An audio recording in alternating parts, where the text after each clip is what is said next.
Yafqahu qawli. Allahumma shalli wa sallim wa barik ala habibika Mustafa Muhammadin wa ala alihi wa sahbihi asmin. Nama ba'du. Yang sangat saya hormati Bapak Peri Warjio dan anggota Dewan Gubernur. Di samping kanan saya juga saya hormati Bapak Andri Prasmuko dan juga Bapak Duyanto dan semua anggota Dewan BI yang saya hormati. Terkait kajian akhlak atau nasihat-nasihat tentang akhlak secara bahasa atau secara linguistik dari segi kosakata, akhlak itu kata jamak. Jadi kalau orang baik secara fisik, orang Arab bilang kholqon, secara fisik. Kalau secara moral, orang Arab bilang khuluq atau akhlak. Lalu urgensinya dengan kita sebagai bangsa, sebagai umat Islam atau sebagai manusia, itu beberapa nabi, di antara pujian Allah kepada para nabi adalah karena kebaikan akhlaknya. Lalu kebaikan akhlak ini punya urgensi dalam agama jika akhlak itu benar secara hukum, secara halal haram. Ini yang jarang orang mengingatkan. Jadi misalnya begini, senyum itu sunat, itu ya, baik gitu. Oke, kita sepakat senyum itu sunat.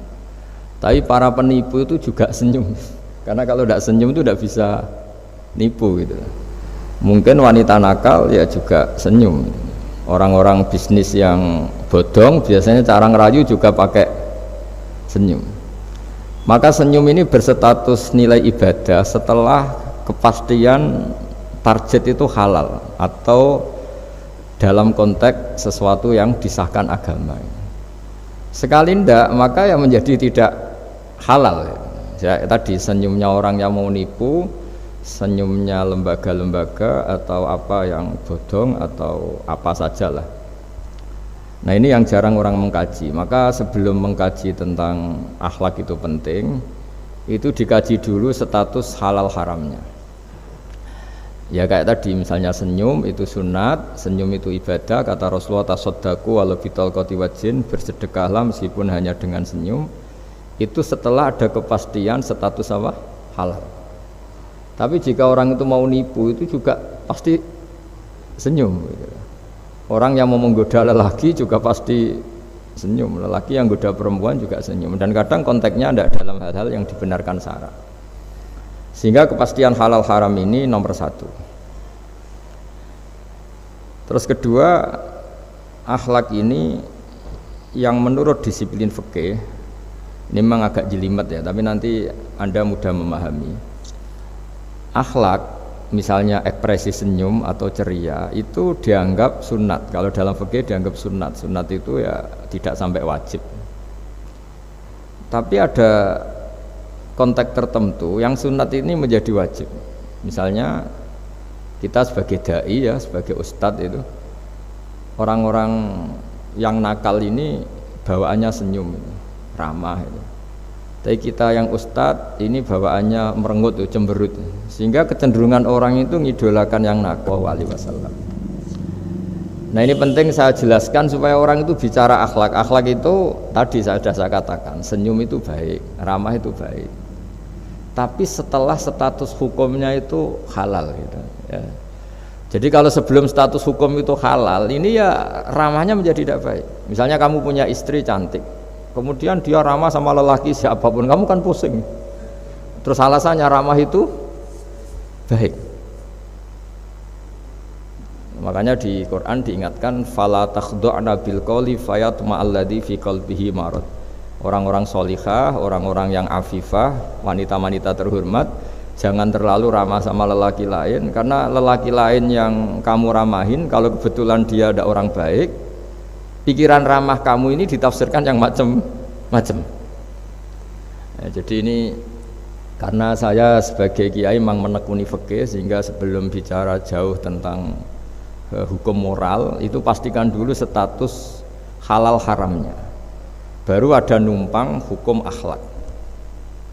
Sodako juga gitu, banyak orang dermawan itu ternyata nyuwun sewu memang uang korupsi sehingga mudah ngasih orang banyak, pas uangnya sendiri ternyata berat. Ini belum bisa dikatakan sodako karena bawaannya dermawan, karena uang saya saja. Jadi kepastian hukum ini harus ada dulu. Makanya dalam Islam fikih itu nomor satu itu ya kepastian hukum.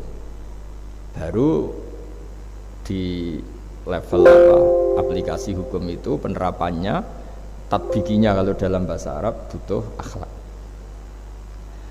Terus ketiga, cerita-cerita akhlak itu yang paling fenomenal itu kata banyak mufassir. Kenapa Saharatu Fir'aun? Jadi ketika duel, saya cerita sedikit. Musa ini punya banyak mukjizat. Nabi Musa ini punya banyak mukjizat. Mukjizat itu sesuatu yang luar biasa, nggak bisa dinalar oleh akal. Itu kalau orang baik disebut mukjizat, kalau orang buruk punya kemampuan ini disebut sihir. Ya. Tapi sama-sama punya kekuatan yang dahsyat. Sehingga ketika Nabi Musa punya kekuatan yang dahsyat ini, yang disebut mukjizat, Fir'aun cara berpikir yang bisa mengalahkan ini hanya sihir. Dipanggillah ahli sihir yang profesional, yang top lah. Dan mulai dulu itu wong ya seneng duit gitu. Jadi ahli sihir yang mau datang tapi berani berapa gitu. Jadi itu sudah mulai dulu gitu. Jadi sekunane kuno itu transaksinya itu ya harus berani berapa itu. Fir'aun katanya innakum idzal laminal muqarrabin. Kamu tak jamin menjadi orang dekat saya. Jadi mulai dulu kalau dukung itu ya harus dapat jatah gitu. Jadi jatah orang dekat. Entah dulu itu apa menteri atau apa tidak tahu, tapi mulai dulu ya sudah gitu. Kata Fir'aun oke. Akhirnya pertarungan itu mau dimulai. Lah uniknya ketika mau dimulai itu Saharoh ini ahli sihir yang bawaan Fir'aun tadi, sewaan nih tadi, bayaran. Itu di luar dugaan Mas Andri, itu malah sopan sama Nabi Musa. Ditonton orang banyak padahal. Ditonton orang banyak karena Fir'aun tuh ingin Nabi Musa itu kalah. Musa kalau dia manggil. Tapi di luar dugaan itu para ahli sihir itu entah saking haibahnya, wibawanya Nabi Musa itu, jenengan dulu apa saya dulu? Monggo jenengan dulu apa saya dulu? Imma antulqiyah wa imma annahnul mulkin. Monggo jenengan dulu atau kita dulu. Jadi harusnya secara teori tarung itu semakin menteror atau ada gebrakan yang mengagetkan ini kan lebih mudah mengalahkan Musa. Tapi enggak, malah Musa ditanya, wahai Musa, imma antulqiyah wa imma annahnul mulkin. Monggo jenengan dulu atau kita dulu. Nabi Musa juga membalas yang sopan. Enggak, kalian dulu saja. Nah itu kata para ahli tafsir. Barokahnya akhlak yang dilakukan Saharatu Fir'aun ini, al-qawwa fi qulubihim al-iman. Allah saat itu juga memberi iman. Jadi barokahnya sopan sama Nabi siapa? Musa. Jadi barokah akhlak paling fenomenal dalam dunia tafsir adalah ketika Saharatu Fir'aun mendapat berkahnya adab, berkahnya akhlak sampai iman. Sehingga kalau dalam khazanah-khazanah Islam, amal yang paling mudah diterima Allah itu diantaranya satu itu akhlak, dua sedekah. Dalam cerita-cerita kitab yang saya pelajari, sedekah juga gitu. Ada orang itu saking bejatnya, dia seorang kaya raya. Itu saking bejatnya itu cara berpikir itu menurut dia ya rasional, tapi ngawur sekali. Dia punya putri cantik gitu. Ya tentu dia yang ngerawat. Terus dia ngenangen itu wong anakku ayu dirabi wong liya. Walhasil itu dia punya rencana menikahi anaknya sendiri. Itu kan sebejat-bejatnya orang. Dan dia cara berpikir itu begitu, memang namanya orang Majusi, tidak beragama. Tapi ketika dia, banyak ulama yang bilang namanya orang ini Bahrom. Tapi siapapun namanya itu, cerita ini populer di literasi, di hazanah-hazanah atau di referensi kita. Pas malam pertama mau menggauli putrinya, ada janda sepuh itu notok pintunya ya, supaya dikasih sedekah. Itu anehnya dia itu tergerak untuk memberi. Ketika mau memberi, si janda ini berubah pikiran, wong saya ini muslimah kok minta orang kafir. Tidak jadi minta, tapi lari, ketika dikejar lari. Setelah di rumah melihat anak-anaknya itu menangis, Mas Andri, kembali lagi minta. Setelah mau dikasih, lari lagi sampai 3 kali. Singkat cerita si Bahrom ini lalu tetap ke rumahnya dan ternyata mendengar anak-anak menangis karena kelaparan. Dia tergerak hatinya, itu membawa cara Indonesia, membawa beras sendiri, membawa roti sendiri, semua keperluan itu dicukupin, dibawa sendiri, diantarkan. Dan uniknya saat itu juga dia berpikir waras langsung, gak ingin lagi menggauli anaknya, gak ingin lagi. Jadi barokahnya sedekah itu dilakukan orang kafir, itu langsung ada berkah. Sampai saat itu dia iman, dan hebatnya ada seorang wali di era itu mimpi disuruh menghormati si Bahrom ini, bahwa ini umat saya, ini walhasil itu sampai diapresiasi. Nah, lagi-lagi kembali ke sedekah. Jika ada orang netral, misalnya orang netral itu ya diajak baik ya mau, diajak buruk ya mau, belum punya berpendirian, juga belum punya karakter, belum punya status yang permanen, ya solehnya masih amatir, faseknya ya masih amatir. Kemudian terus ada kompetisi, alam raya ini kan kompetisi. Ternyata yang tukang sedekah, yang mudah memberi itu yang fasek, yang ini pelit. Jangan-jangan kita disalahkan Allah ketika orang yang netral ini jadi orang fasik. Karena apa? Kenangannya dengan orang fasik mendapat keenaan sedekah atau servis, kenangannya sama orang soleh tidak mendapat. Malah dikongkon terus jadi panitia pengajian, kan kesel ya. Nah, kalau dibebani terus. Sehingga di antara ciri agama ini qalilul maunah, agama ini harus berbiaya murah. Itu hal-hal yang harus kita perhatikan. Nah, kecuali ini sudah orang yang punya karakter, memang sudah orang soleh, memang bawaannya ingin mendukung yang kanan, yang ahlul yamin, ya, hanya suka kebaikan.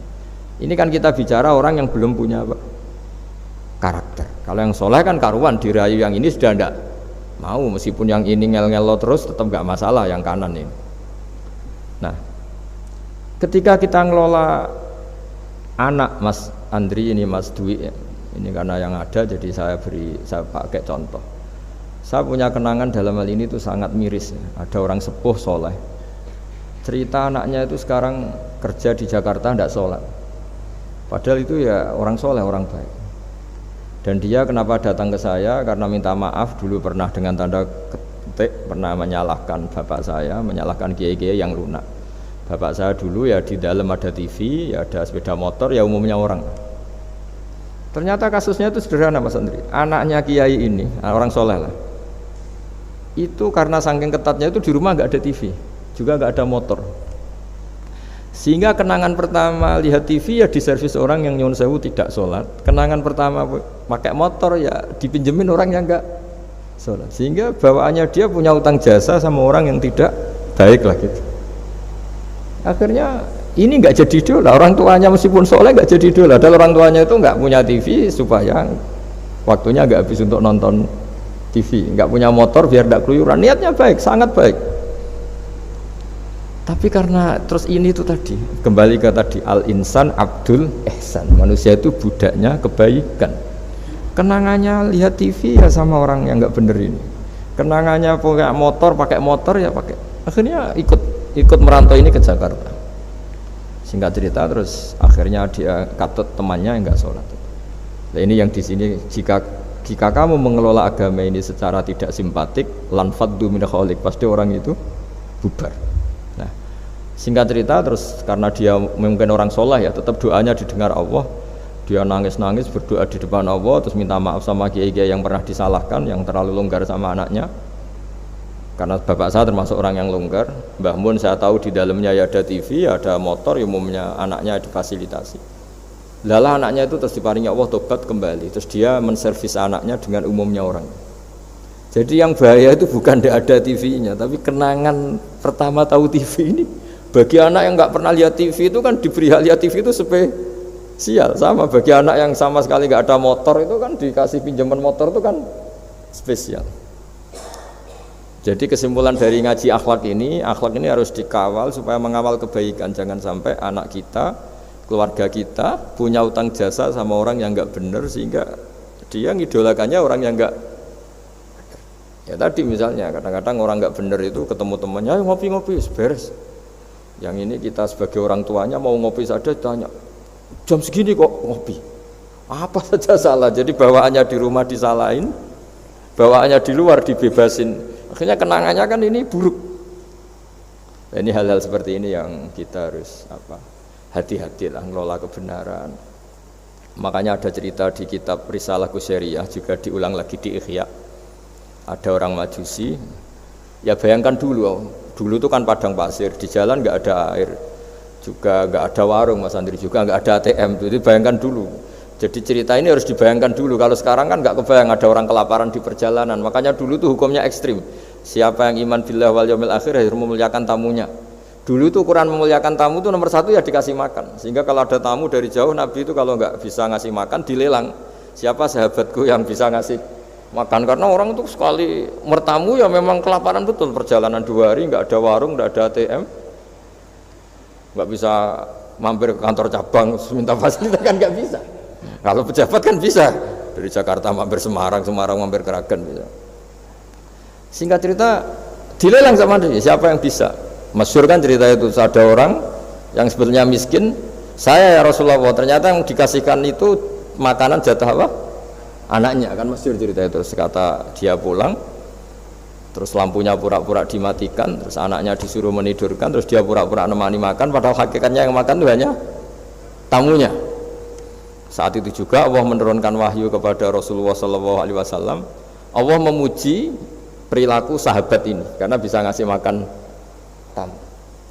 Jadi dulu itu yang namanya tamu itu kalau nggak dihormati taruhannya nggak iman, karena nasibnya sampai seperti ini karena dulu seperti itu. Nah, kembali lagi ke cerita tadi. Tamu makanan atau tamu atau apa sajalah, itu servis sosial ini nomor 1. Kalau enggak, seorang lagi ya, kalau enggak itu ya orang terus enggak simpati. Nah, sehingga karena taruhannya seperti itu sampai Allah lewat binaan kekasihnya, maka na yu'minu billahi wal yaumil akhir falyukrim dhaifa. Singkat cerita, suatu saat Nabi Ibrahim itu punya tamu, orangnya Majusi itu enggak mukmin. Majusi itu lebih buruk ketimbang Yahudi, lebih buruk ketimbang Nasrani, karena ada ahli kitab sama sekali. Kalau di Quran kan dibedakan, ada kafir ahli kitab yang masih percaya Tuhan, yaitu Yahudi Nasrani, ada yang sama sekali sudah tidak percaya Tuhan, itu Majusi, nggak punya kitab. Orang Majusi datang ke Nabi Ibrahim karena beliau terkenal Abu Duyuf, bapak dari segala tamu. Beliau itu nggak mau makan kecuali bareng tamu, bareng anak yatim, saking solehnya Nabi Ibrahim. Saya ulang lagi, bayangkan dulu, memang makan itu luar biasa. Sekarang kan biasa karena tamu sudah makan dulu di warung, nginepnya di hotel, malah kadang disuguhi udah mati makan karena nggak selera, ribet malah tamu sekarang. Malah komplain bila perlu, sudah ribet. Nabi Ibrahim itu ketika orang itu kelaparan, ya Ibrahim karena dia nggak mukmin ya, manggilnya jangkar. Tolong hari ini saya kasih makan. Ndak, hatta tu'mina, sehingga kamu iman. Singkat cerita, orang ini frustasi karena ini tokoh ya. Nabi Ibrahim itu tokoh besar Muslim ya tentu. Akhirnya dia putus asa. Terus sudah walla itu sudah balik kanan, sudah ngelunyur saja meninggalkan Ibrahim karena sudah putus asa lah. Saya Majusi, dia Nabi, dia tokoh Islam, pasti tidak ngasih makan. Apa yang terjadi? Saat itu juga Allah, karena beliau Nabi bisa komunikasi dengan Allah, dapat wahyu. Lihat orang itu umur berapa? 70 kira-kira gitu atau 60. Kata Allah, orang itu baru ini loh kelaparan katanya. Dan baru ini juga minta kamu kan? Iya. Dan kemarin-kemarin tidak pernah kelaparan ya, baru ini ya. Terus kata Allah, saya yang Tuhan saja ngasih makan dia padahal tidak iman sama saya. 60 tahun. Kamu diminta untuk 1 hari saja kok mensyaratkan apa? Iman. Udah panggil saja supaya makan di kamu. Salah hasil dipanggil akhirnya sama Nabi Ibrahim, dikejar. Udah, ayo makan ke saya gitu. Ya gimana? Udah, tidak usah syarat iman, pokoknya makan saja guys. Nah, sudah si makan sama Nabi Ibrahim di servis, tanya orang itu, kok kamu mendadak baik tadi sinis gitu. Itu ya ditegur Allah, saya salah katanya. Loh, Allah yang Tuhan itu, menurut kamu Tuhan itu betul negur kamu? Iya. Dia nangis-nangisnya. Ternyata Tuhanmu itu Tuhan betul ya. Saya yang majusi aja diperhatikan kata. Bahkan menyalahkan kekasihnya kamu katanya. Udah saya mau iman saja katanya gitu kan. Itu ya barokahnya servis tadi. Nah sekarang misalnya kita bertarung di dunia yang bebas ini. Misalnya nyuwun sewu, yang ngasih makan ini nyuwun sewu orang tidak baik, yang orang baik tidak ngasih. Pasti utang jasanya orang ini sama yang enggak baik. Karena kenanya sama orang baik itu udah baik. Nah ini yang dimaksud walaupun tafadzun khalidul qalbi lan faddu min khalid. Kalau orang mengelola Islam dengan cara yang kurang baik, maka akan melahirkan orang lari. Ya, karena tadi al insan abdul es. Jadi cerita yang ringan-ringan di sekeliling kita juga seperti itu. Bapak-bapak itu ngopi di rumah itu ya rasanya kopi sama. Itu gara-gara tidak nyaman ya cara bujone es marah kan gitu cara nyugoi. Di warung senyum, ya sudah akhirnya pilih di warung, karena di warung dapat senyum, di rumah dapat, ya sudah, jadi semua proses sosial itu seperti itu. Nah mau saya di sini bayangkan itu anak kita, kenangannya dengan kita, dengan bapaknya, dengan ibunya ini kurang baik, kenangannya di luar baik, sehingga anak kita cenderung tidak ngidolakan kita, meninggalkan kita. Jadi menurut saya belajar akhlak paling pokok adalah kaitannya dengan kepentingan anak-anak kita. Saya bukan niat sombong ya, saya itu alhamdulillah sampai sekarang itu masih sering mandikan anak saya, jalan-jalan sama anak saya, hak-haknya. Bahkan saya ini punya ajaran yang agak unik, tapi istri saya sudah menerima. Dulu ya sempat janggal-janggal itu iskal, ini sekarang sudah menerima. Saya punya anak yang biasa ikut adik saya, adik Fuad itu masih kelas 2 SD. Mulai kelas 1 SD, mulai kelas 2 saya bilang, kalau kamu ingin jajan, bapak pas tidur bangunkan. Padahal anak saya itu punya santri, punya banyak yang bantu lah. Dulu istri saya protes, itu kan melatih anak nggak sopan karena bangunkan orang tua. Enggak, kata saya, sopan itu nomor 2, nomor 1 itu hukum. Terus saya beri penjelasan. Yang paling berhak atau yang paling boleh dingel-ngelno anak itu ya diganggu anak. Itu ya orang tuanya. Masa anak mau jajan yang harus ribet pembantu, mana anak mau jajan yang harus ribet orang. Yang paling boleh diganggu oleh anaknya ya orang tuanya. Itu hukum kata saya. Akhlak nomor 2. Sehingga barokahnya hukum itu, saya ulang lagi, barokahnya hukum itu, kalau anak ini terpaksa pembantu itu pas lalai, kita tidak nyalahkan, kan kewajibannya di kita. Akhirnya kita menjadi tahu, baru istri menjadi tahu, yang paling berhak diganggu anak ya orang tua. Itu hukum. Nah akhlak itu baru nomor 2, ganggu itu ya dikira-kira lah pas bangun atau pas rileks. Tapi itu nomor 2, itu namanya moral. Moral itu sunat. Tapi kalau hukum itu nomor 1. Sehingga akhirnya orang tua, anak ini senang. Betapa baiknya orang tua kita, pas tidur saja dibangunin mau demi kepentingan dia. Akhirnya anak ini punya kenangan baik sama orang tua. Pas tidur saja bapak diajak mau. Apalagi pas happy. Nah karena kenangannya baik, ya idolanya orang tuanya. Ketika idolanya orang tuanya dan kita orang baik, mau ngajak sholat ya gampang, mau ngajak ngaji ya gampang. Bayangkan kalau kenangannya dia dimintai uang nggak boleh, bentak, salah jam kayak atau salah jadwal atau apa, salah momentum. Masa anak kecil diwalate salah pakai momentum, pakai apa ini. Nah, ketika kita ngangkon belajar sudah susah karena kenangannya ndak baik. Jadi kunci daripada ini, makanya saya bilang berkali-kali. Oke, kita belajar akhlak, belajar moral, tapi nomor 1 itu hukum. Saya ulang lagi hukum. Karena agama ini ciri khasnya itu hukum. Hukum itu ketentuan. Jadi aturan Islam itu detail. Misalnya saya belum haji, ya sudah. Sebagian harta saya jatah untuk haji itu sudah tidak milik saya, harus dianggap miliknya haji. Sehingga kalau saya meninggal setiap saat, yang boleh diwaris oleh anak cucu saya hanya yang melebihi dari biaya haji. Makanya di Indonesia disebut kaji amanat. Kaji amanat itu orang yang sebetulnya sudah mampu haji tapi tidak kober haji. Itu kalau sudah meninggal harus ada jatah haji yang dianggarkan untuk haji apa? Amanat. Baru sisanya boleh di waris. Karena ini hukum. Lah nanti di akhirat juga Allah pakai hukum kalau ada anak nggak sholat. Yang pertama disalahkan orang tuanya, kenapa ini tidak sholat? Semua kesalahan anak-anak kita adalah dibebankan ke kita. Ya, jadi saya mohon cerita-cerita akhlak ini jangan sampai hanya nyuwun sewu moral dengan arti kenyamanan sosial, tapi kembalikan ke Allah dan apa? Rasul. Sehingga ini yang terakhir saya cerita hadis yang populer sekali. Ada 3 hadis yang populer dan ini sampean semua pasti hafal. Mangkana yu'minu billahi wal yaumil akhir falyukrim jarahu. Terus ada yang falyukrim dhaifahu. Terus yang ketiga falyakul khairan aw liyasmut. Berkata baik atau kalau enggak bisa berkata baik ya apa dia. Nah, itu uniknya Islam itu apa, Mas Dwi? Uniknya Islam itu tidak pernah membolehkan umatnya terdikte oleh sosial, Mas Andri, enggak boleh. Tapi hanya terdikte oleh ketentuan Allah dan Rasul. Jadi Allah cara ngendikan, kalau kamu iman kepada Allah dan Rasul. Iman kepada Allah artinya apa? Allah memerintahkan kita berbuat baik sama tetangga, sama tamu. Maka lakukan itu. Sekali tidak demi Allah dan Rasul, berarti Anda didikte oleh hukum sosial. Kalau tetangga baik ya kita baik, kalau dia buruk ya kita ikut buruk. Itu artinya apa? Kita tidak didikte oleh hukum Allah dan Rasul, tapi didikte oleh hukum apa? Sosial. Islam itu agama yang hubungannya manusia itu dengan Allah, bukan dengan sosial. Sehingga ketika baik sama tetangga pun itu karena perintah Allah.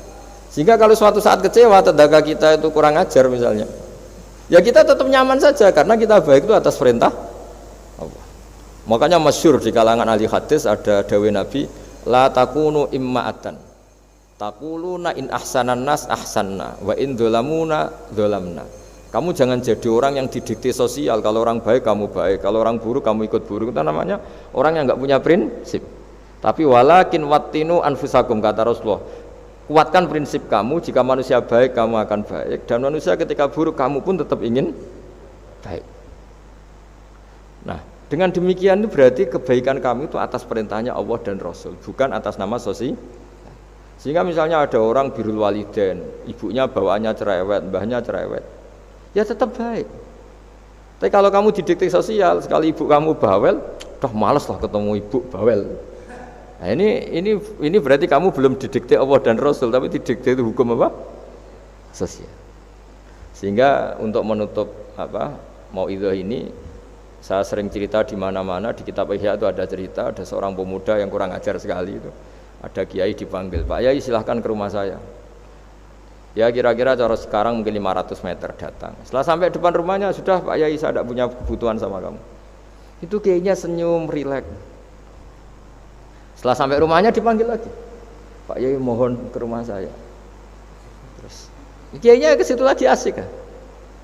Terus setelah sampai rumahnya pemuda tadi, sudah pulang aja saya tidak butuh kamu. Sampai 3 kali. Dan kiainya tuh asik, ceria gitu. Pemuda itu kagetnya bukan main. Kenapa Pak Kiai tidak tersinggung? Malah senyum-senyum. Jong, kata orang Jawa ini. Ini cerita di Ihya. Saya tuh senang sekali nuruti perintah Allah. Allah menghentikan, saya disuruh hormat tetangga. Lah kamu tetangga saya. Dan saya alhamdulillah bisa nuruti karep kamu. Disuruh ke kamu, saya ke kamu. Dan sekarang karep kamu saya pulang, ya saya pulang. Syukur sekali hari ini saya bisa nuruti perintah Allah sampai 3 kali. Nangis pemuda itu. Loh kalau kamu kan kamu tampar, ini kan pelecehan. Itu kan kurang ajar betul kiai digambar. Tapi wali-wali itu enggak berpikirannya tidak seperti itu. Kalau kamu tidak wali ya memang aneh pikiran itu, tapi yang benar ya itu. Nah, jadi lewat ngaji ini saya mohon dah semua teman-teman yang di BI maupun seluruh kita, akhlak itu nomor 1. Dengan makna tapi setelah kepastian hukum, setelah kepastian hukum. Jadi misalnya senyum itu sunat karena kita merayu mitra bisnis untuk bisnis yang halal. Tapi kalau bisnis kita bodong, ya semua orang yang ingin nipu kan ya pasti senyum lah. Berarti yang pahalanya besar ya orang-orang penipu, karena senyumnya lebih sering timbang yang enggak nipu. Jadi artinya akhlak itu menemukan momentum sebagai ibadah setelah ada kepastian hukum halalnya.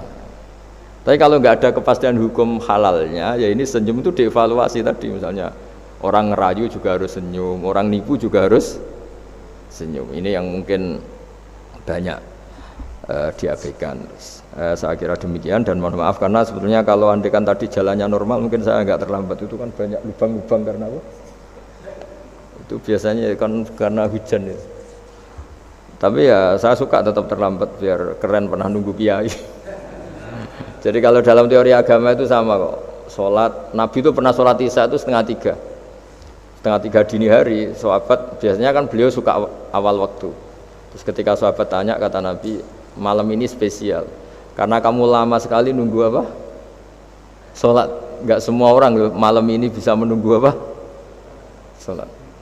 Jadi artinya apa bawaannya itu nunggu kebaikan. Jadi di antara trik atau resep husnul khotimah ya, ini sebagai penutup ngaji, resep husnul khotimah itu innallaha ta'ala yubahi malaikatahu, Allah membanggakan kita, yubahi bikum malaikatahu, Allah bangga dengan kita. Di antaranya apa Mas Andri? Umatnya Rasulullah SAW itu kalau habis subuh ditanya, ngapain kamu hidup nunggu sholat duhur? Ngapain kamu hidup setelah sholat duhur nunggu sholat asar? Sehingga kita ini menunaikan fardu yang diwajibkan Allah dan menunggu datangnya fardu yang lain. Jadi orientasi kita fahijratuhu ilallah wa rasuli. Tapi kalau kita orientasinya mapan, kenapa kamu hidup? Saya mau mati setelah mapan, saya mau mati setelah jabat. Ini kan berarti perjalanan kamu ila dunya, orientasi kamu dunia. Faman kana hijratu ila dunya aw imra'atin yang kihuwa fa hijratuhu ila ma hajara ilaih. Tapi kalau kamu niatnya, kenapa kamu berani hidup? Supaya bisa sholat, supaya bisa ibadah. Berarti perjalanan kamu hanya menuju Allah dan Rasul. Jadi sehingga di antara alamat husnul khotimah adalah orang setiap sudah melakukan satu kebaikan berani hidup karena berharap bisa melakukan kebaikan yang lain. Jadi dari satu kebaikan rutenya menuju kebaikan yang lain. Ya, saya kira demikian dan mohon maaf. Assalamualaikum warahmatullahi wabarakatuh.